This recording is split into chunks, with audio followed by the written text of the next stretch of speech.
పద్మశ్రీ పురస్కార గ్రహీత వనజీవి రామయ్య కన్నుమూశారు. శనివారం తెల్లవారుజామున గుండెపోటుతో మృతి చెందారు.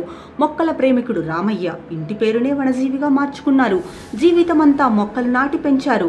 వనజీవి రామయ్య స్వగ్రామం ఖమ్మం జిల్లా రెడ్డిపల్లి. 1 కోటికి పైగా మొక్కలు నాటి ఆయన సరికొత్త చరిత్ర సృష్టించారు.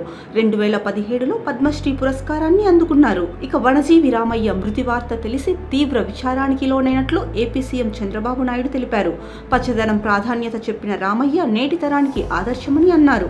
ఆయన మరణం పర్యావరణ పరిరక్షణ ఉద్యమానికి తీరని లోటు అని పేర్కొన్నారు. ఇక ఆయన ఆత్మకు శాంతి కలగాలని కోరుకుంటున్నట్లు చెప్పారు. ఇక మంత్రి నారా లోకేష్ వనజీవి రామయ్య మరణం బాధాకరమని అన్నారు. వృక్షో రక్షతి రక్షితః అనే సందేశమే ఆయన జీవిత సారాంశమని అన్నారు.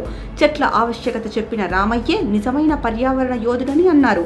వనజీవి రామయ్య చూపిన మార్గం భావితరాలకు ప్రేరణ అని వివరించారు. పద్మశ్రీ వనజీవి రామయ్య మృతి పట్ల తెలంగాణ సీఎం రేవంత్ రెడ్డి సంతాపం వ్యక్తం చేశారు. ప్రకృతి లేనిదే మనుగడ లేదని బలంగా నమ్మిన వ్యక్తి ఆయన అని చెప్పారు. వ్యక్తిగా మొక్కలు నాటి సమాజాన్ని ప్రభావితం చేసిన వ్యక్తి రామయ్య అన్నారు. ఆయన మరణం సమాజానికి తీరని లోటు అని అన్నారు. రామయ్య సూచించిన మార్గం నేటి యువతకు ఆదర్శమన్నారు రేవంత్ రెడ్డి. ఇక బీఆర్ఎస్ అధినేత కేసీఆర్ స్పందిస్తూ వనజీవి రామయ్య మరణం పట్ల సంతాపం వ్యక్తం చేశారు. పచ్చదనం పరిరక్షణ కోసం వనజీవి చేసిన కృషిని స్మరించారు. ఆయన మరణంతో తెలంగాణ ఒక ప్రపంచ పర్యావరణవేత్తను కోల్పోయిందన్నారు. పర్యావరణం కోసం ఆయన చేసిన త్యాగం అసామాన్యమైనదని వివరించారు.